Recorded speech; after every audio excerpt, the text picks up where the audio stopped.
Hello everyone, myself Assistant Professor Janvi Dave from Computer Engineering Department, Shri Swaminarayan Institute of Technology.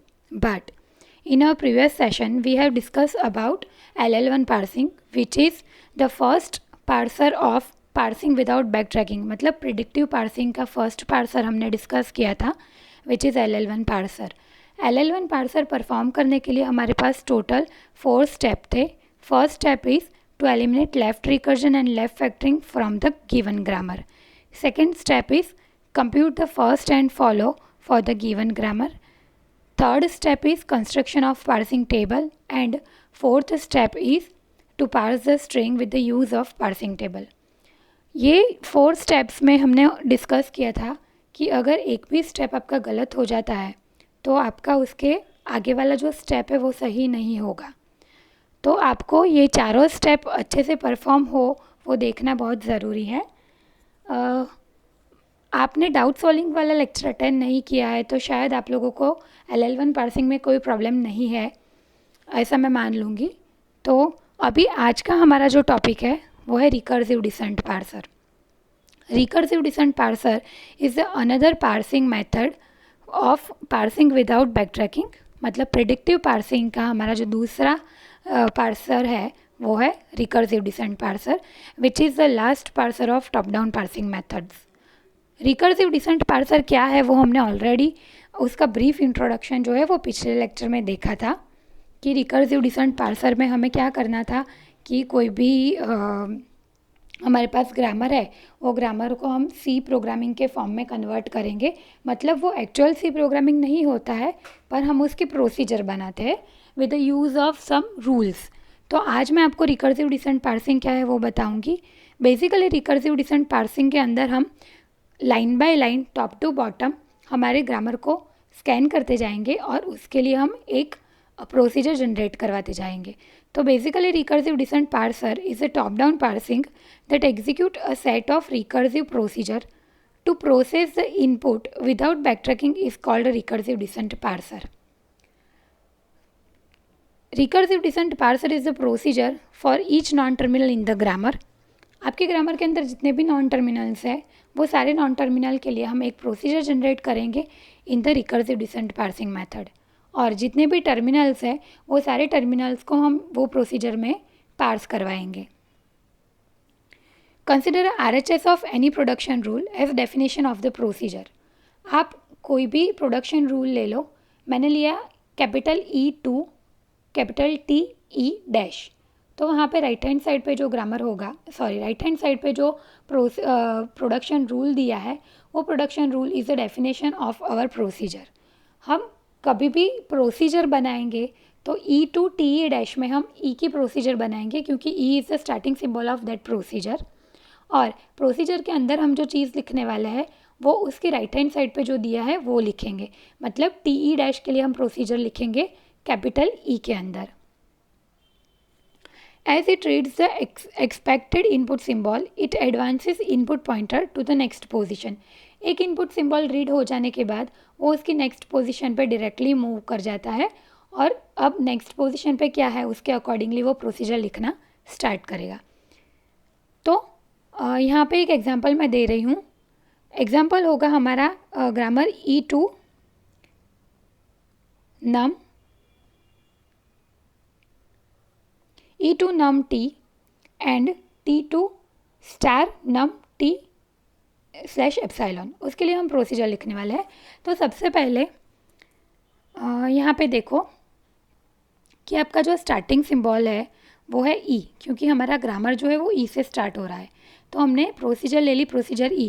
एक चीज़ याद रखना, आपके production rule के अंदर जितने भी नॉन टर्मिनल्स हैं, नॉन टर्मिनल्स का मतलब ऑल कैपिटल लेटर्स, जिसके लिए आपको कोई प्रोडक्शन रूल मिल रहा है वो सारे नॉन टर्मिनल के लिए हम क्या करेंगे तो वो सारे नॉन टर्मिनल के लिए हम प्रोसीजर बनाएंगे. और वो प्रोसीजर के अंदर हम क्या लिखेंगे तो वो नॉन टर्मिनल की राइट हैंड साइड पे जो दिया हुआ है वो हम प्रोसीजर के अंदर लिखेंगे. अब उसके लिए 2 रूल है. मान लो कि आपको प्रोसीजर की राइट हैंड साइड पे कोई नॉन टर्मिनल दिया है तो आप डायरेक्टली वो नॉन टर्मिनल के लिए आपने प्रोसीजर बनाई ही है तो आप डायरेक्टली उसको कॉल करवाओगे. और मान लो कि आपकी राइट हैंड साइड पे टर्मिनल है. टर्मिनल मतलब all small letters, digits and all kind of symbols. अगर वो चीज़ है तो हम उसे मैच वाली प्रोसीजर के अंदर लिखेंगे। यहाँ पे देखो ई टू नम है पहला, मतलब हमारा ग्रामर क्या है, ई टू नम टी।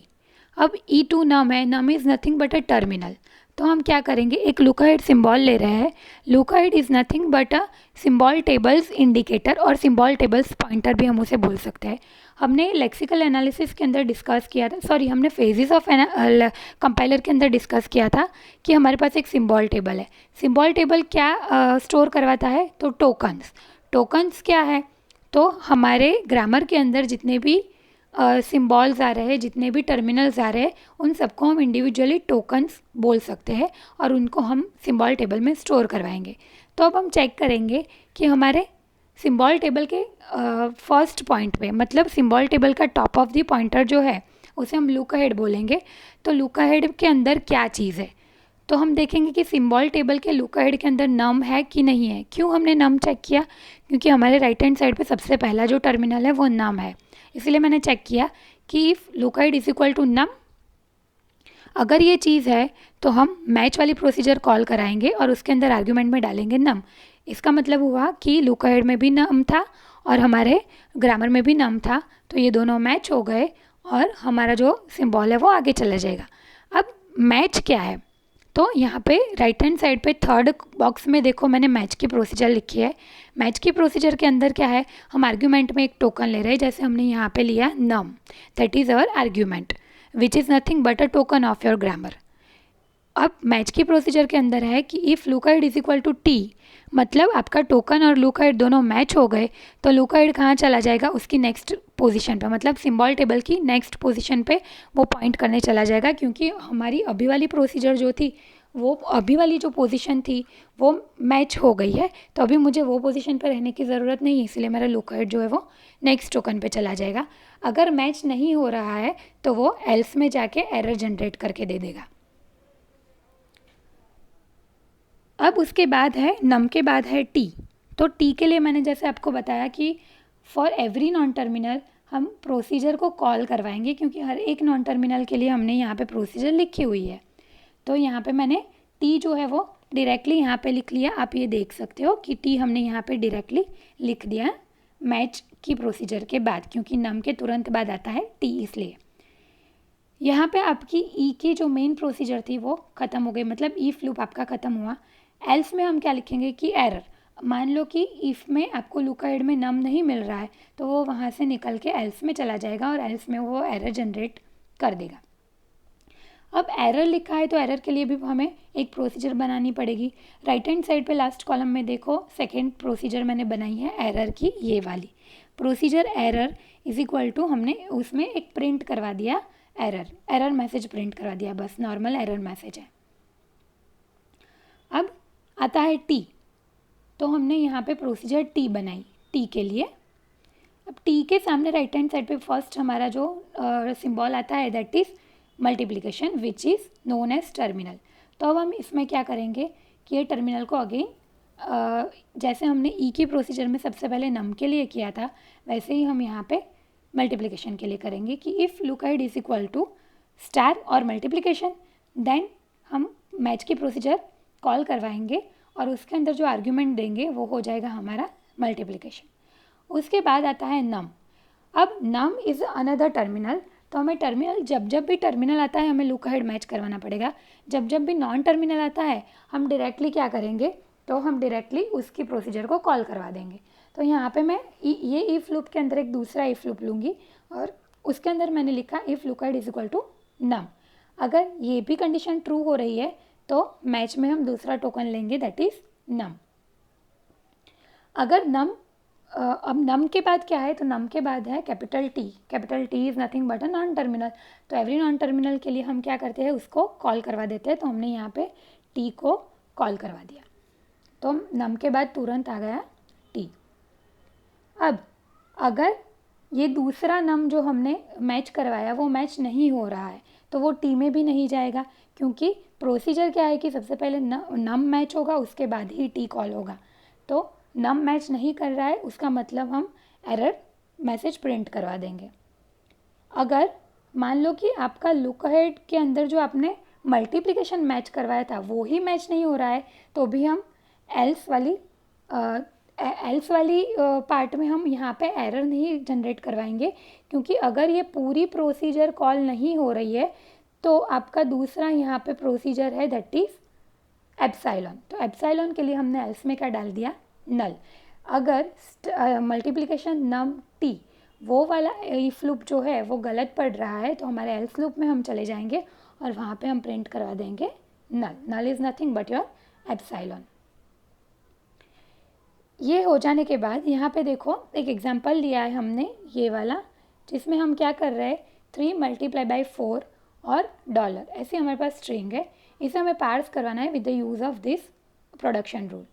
तो ग्रामर में देखते जाओ, सबसे पहले हमारा ग्रामर जो है वो ई से स्टार्ट हो रहा है, तो वो ई की प्रोसीजर में ही जाएगा और ई की प्रोसीजर में जाने के बाद वो अंदर चेक करेगा कि इफ़ लुकाइड इज इक्वल टू नम, तो हमारा नंबर में अभी हमारा डिजिट जो है वो है 3, तो यस नंबर के अंदर अभी 3 है और 3 हमारे लुकाइड में भी है, तो वो दोनों मैच हो रहे हैं। ये दोनों मैच हो गए तो हमारी नेक्स्ट जो प्रोसीजर होगी वो मैच प्रोसीजर में चले जाएंगे यहाँ पे और देखेंगे कि if लुकाइड is equal to T, तो यस क्योंकि हमारी टी की वैल्यू है 3 और लुकाइड की भी वैल्यू है, यहाँ पे आप देख सकते हो लुकाइड की भी वैल्यू है 3, तो ये दोनों मैच हो गए। तो अब हमारा लुकाइड जो है वो नेक्स्ट पोजीशन पे चला जाएगा विच is nothing but a multiplication. तो हमारा लुकाइड चला गया मल्टीप्लिकेशन के ऊपर।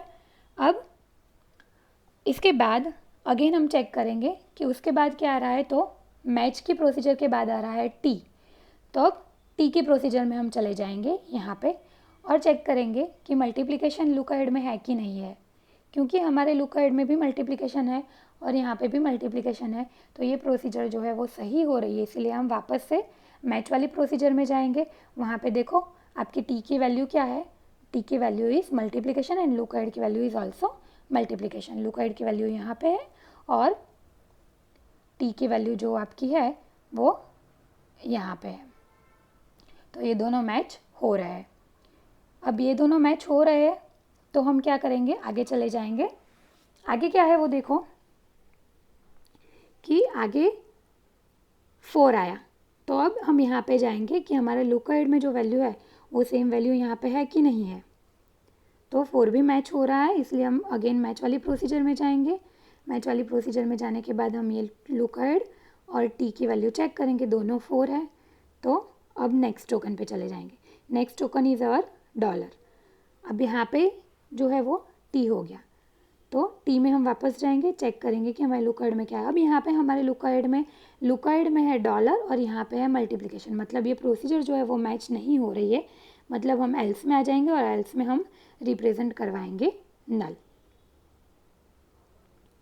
अब ये डॉलर की प्रोसीजर हमने बना दी है कि if लुकाइड is equal to dollar, अगर लुकाइड की वैल्यू में डॉलर है इसका मतलब हुआ आपकी एंड ऑफ स्ट्रिंग पे आप पहुंच गए हो, मतलब आप सेंटिनल में पहुंच गए हो, और सेंटिनल में पहुंच गए हो इसीलिए आपका जो आउटपुट है वो हो गया सक्सेस डिक्लेरेशन, क्योंकि आपका आउटपुट आप at the end of the string पहुंच गए हो, मतलब आपका आउटपुट जो है, आपकी आउटपुट स्ट्रिंग जो है वो करेक्टली पार्स हो गई with the use of whole this procedure, तो यहाँ पे हमारा सक्सेस डिक्लेयर हो गया।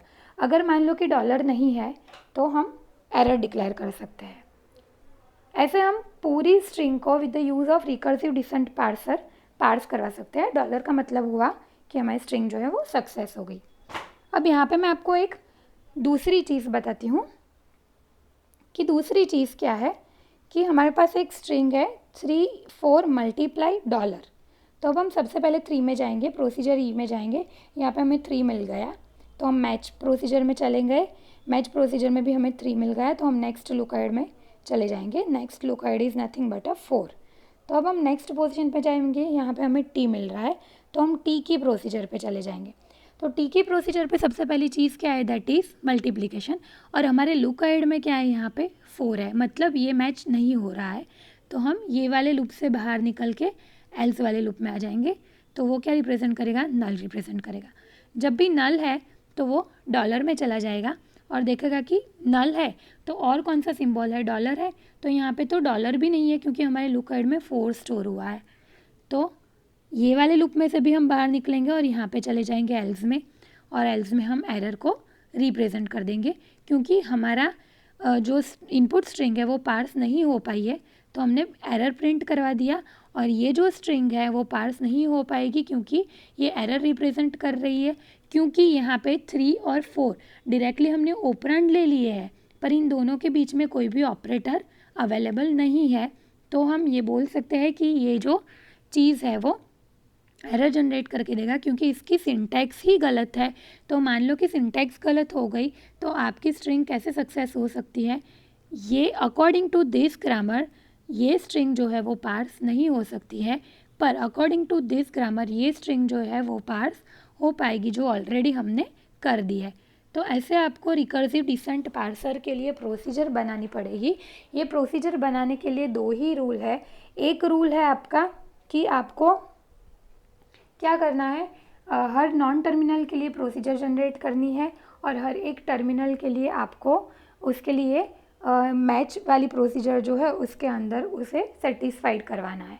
तो ये 2 ही रूल है। अगर ये 2 रूल आपको अच्छे से पता चल जाएंगे तो आप अच्छे से आपकी ये चीज़ जो है वो सॉल्व कर पाओगे।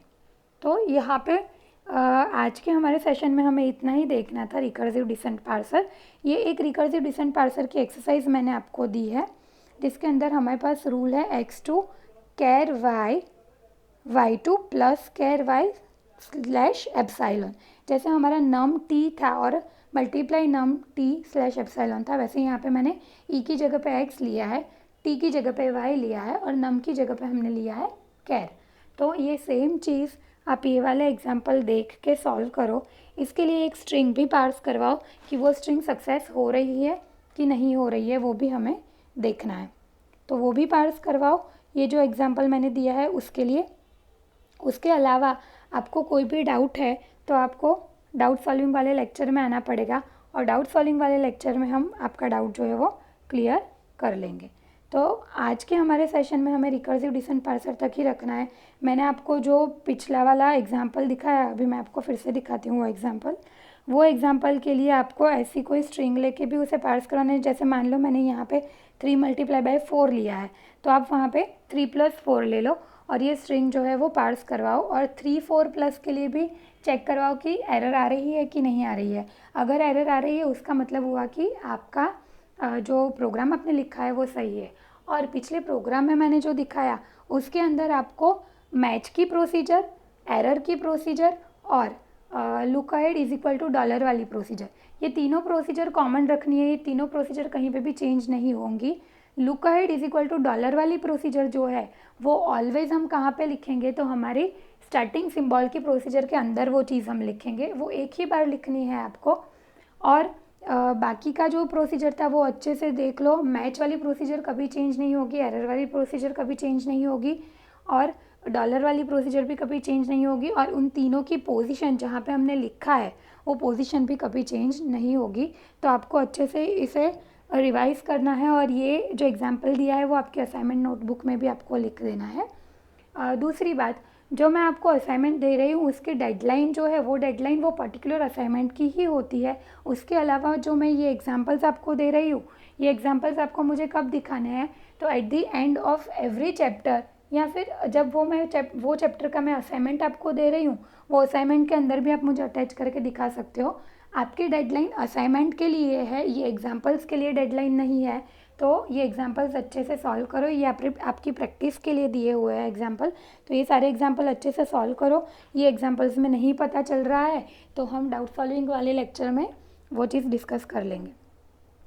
इसके अलावा टॉप डाउन पार्सिंग में हमें इतना ही देखना था। अब नेक्स्ट हमारा जो टॉपिक है that is bottom up parsing. Bottom up parsing के अंदर जो सबसे पहला टॉपिक हमें देखना है that is shift reduce parser. उसके बाद आता है ऑपरेटर प्रेसिडेंस पार्सर, और उसके अंदर आता है एलआर पार्सिंग।